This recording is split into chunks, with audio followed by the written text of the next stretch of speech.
presidente electo Javier Milei.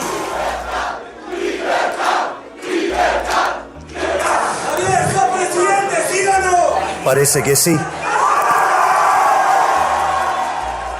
Bem-vindos ao podcast do Mundo a Seus Pés.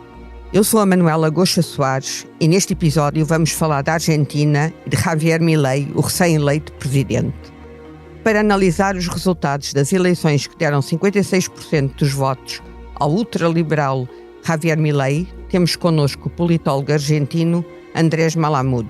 Estamos a gravar este episódio extra do podcast da Secção Internacional do Expresso, ao final da manhã de 20 de novembro, horas depois da eleição confirmada de Javier Milei. Bom dia, Andrés. Bom dia, Manuela.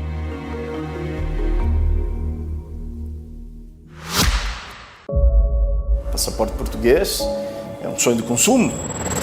E eu lhe conto a história dele, que é uma coisa assustadora. De Goa a Tel Aviv, de São Paulo a Londres e a Lisboa. Pessoas compram, né?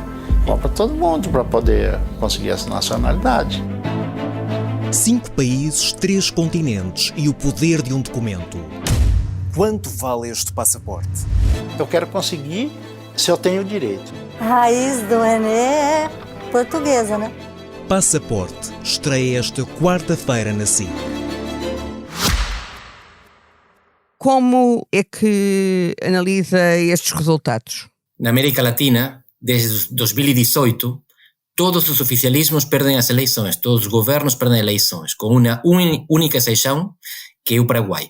Portanto, o que vimos na Argentina é o esperável. Um mau governo é expulso pela população por via democrática, por recurso ao voto.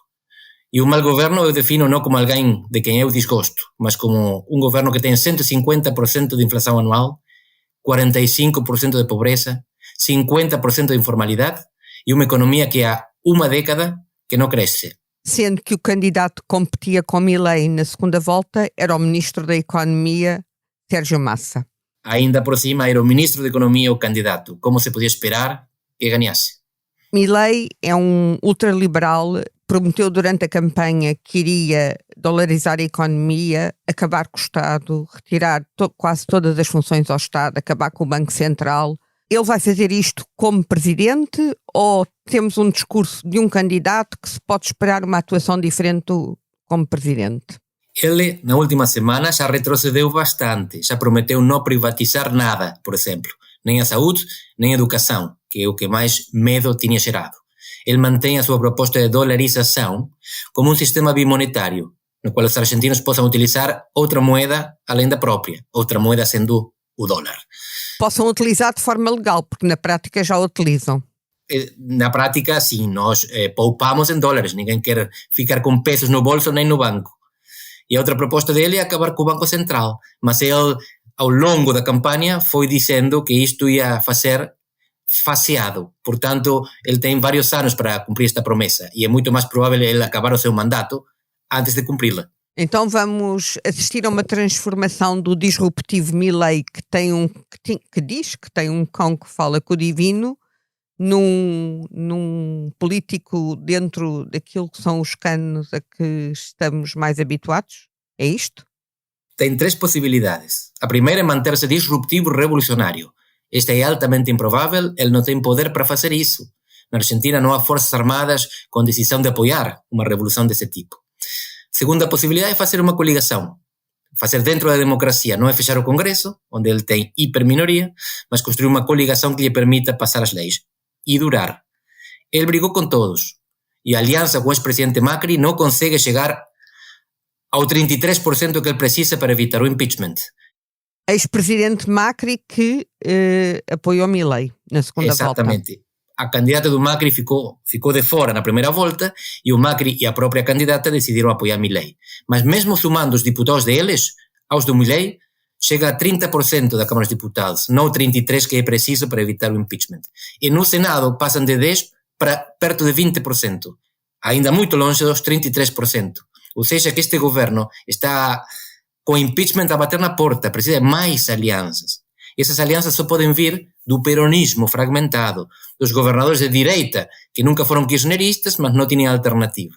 Se ele não fizer isto, abre-se o terceiro cenário, que é a destituição. Então, revolução com apoio militar, que não tem, coligação com partidos políticos, que será muito difícil porque brigou com todos, ou sair pela porta pequena, como Fernando Collor de Mello no Brasil, em 1992. Collor de Mello é uma metáfora, é uma comparação mais adequada do que Jair Bolsonaro, um outsider hiperliberal e hiperminoria no Congresso. Com os resultados que já estão disponíveis, quem é que dá a vitória a Milei? Há regiões do país que votam em Milei maioritariamente, há faixas etárias, quem é que dá a vitória a Milei? Grande pergunta. A faixa central do país, ele levou uma carrada de votos, mas ele ganhou 21 de 24 províncias. Para ajudar os portugueses e as pessoas que nos ouvem em português, na língua portuguesa, a ver qual é a faixa central da Argentina, queres definir em termos geográficos? A Argentina tem 4 grandes regiões. A conurbação da cidade de Buenos Aires, na cidade ganha Milei, no grande conurbano ganha Massa, o peronismo, os setores mais populares. Depois a faixa central, que são as grandes províncias produtivas, algumas pampeanas e outras economias regionais, Córdoba, Santa Fé, Mendoza, são províncias muito grandes, com muita população. Depois o norte mais pobre, que costumava ser peronista, e a Patagônia despovoada, que também votava no peronismo. Milei ganhou 21 de 24 distritos, só perdeu em 3. Quer dizer que geograficamente o seu voto é global, mas na faixa central, mais produtiva, mais povoada, ele arrasou.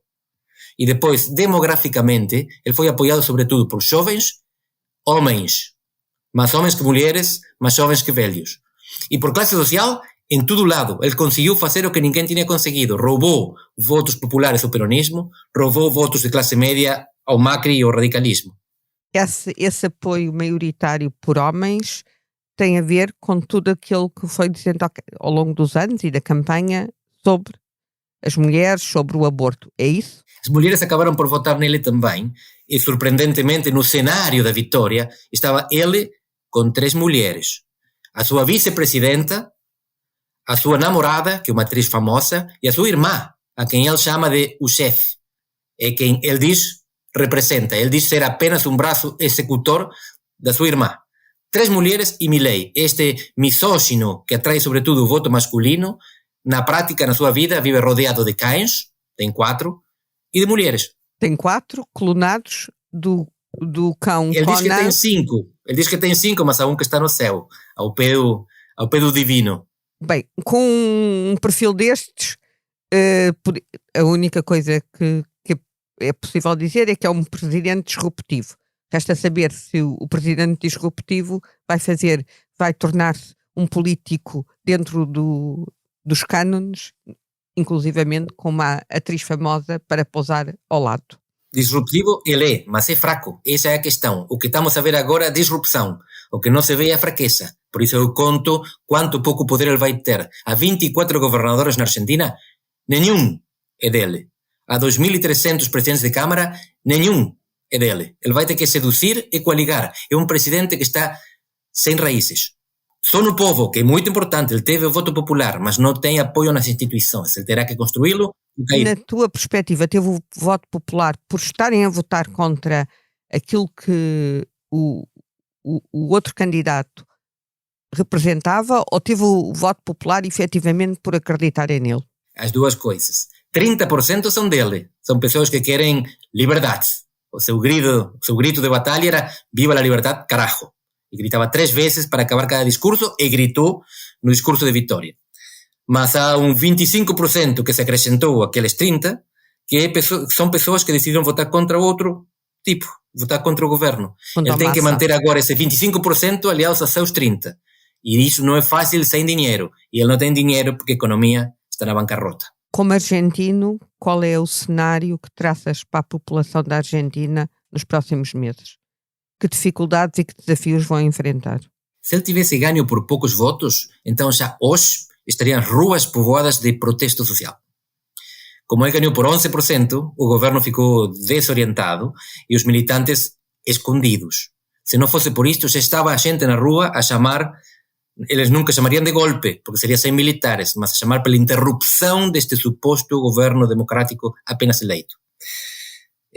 Isto vai demorar em acontecer, mas vai acontecer, porque na América Latina o que produz as explosões sociais são os tarifaços, os aumentos tarifários do transporte e do combustível. E isto é inevitável na Argentina, que tem nós chamamos os preços pisados. O combustível é baratíssimo na Argentina, custa 1/4 do que em Portugal. O transporte público custa 1/10 do que em Portugal. As pessoas pela eletricidade para aquecer a casa pagam cêntimos. Isto é inaceitável, tem que mudar. E quando mudar, as pessoas vão protestar. Isto é o que aconteceu em 89 com Chávez. Chávez levanta-se contra o aumento do combustível. 2013... Mas esses preços são financiados na Argentina para poderem ser tão baixos? Completamente subsidiados. E é um subsídio pró-rico, porque aqueles que têm a casa maior, que precisa de mais aquecimento, são aqueles que recebem mais dinheiro de subsídio, que têm que pagar menos em proporção. Isto, nenhum governo teve a coragem de mudar, mas agora precisam de fazer. E se não conseguirem, assim que aumentarem as tarifas e que as pessoas saiam à rua. A eleição de Javier Milei vai alterar as relações com o Brasil, dentro do cenário dos equilíbrios regionais? Eu duvido. Nós já tivemos 2 presidentes que não falavam entre si. O Alberto Fernández, que há quem diga que ainda é presidente na Argentina, e o Jair Bolsonaro. Eles nunca se encontraram, mas as relações econômicas e a coordenação nas fronteiras manteve-se, ou a descoordenação, mas isso independente das relações presidenciais. E agora será assim, provavelmente. Lula ontem mandou um tweet a felicitar, a dar os parabéns ao povo argentino e às novas autoridades sem nunca mencionar o Javier Milei. Eles vão se dar mal, se calhar nunca na vida se encontram, mas a Argentina e o Brasil estão condenados a se entenderem. Estão um ao lado do outro, têm reatores nucleares que são monitorizados reciprocamente, têm algum comércio que não é tão grande como já foi, porque agora os dois comerciam com a China, mas têm fronteiras vivas.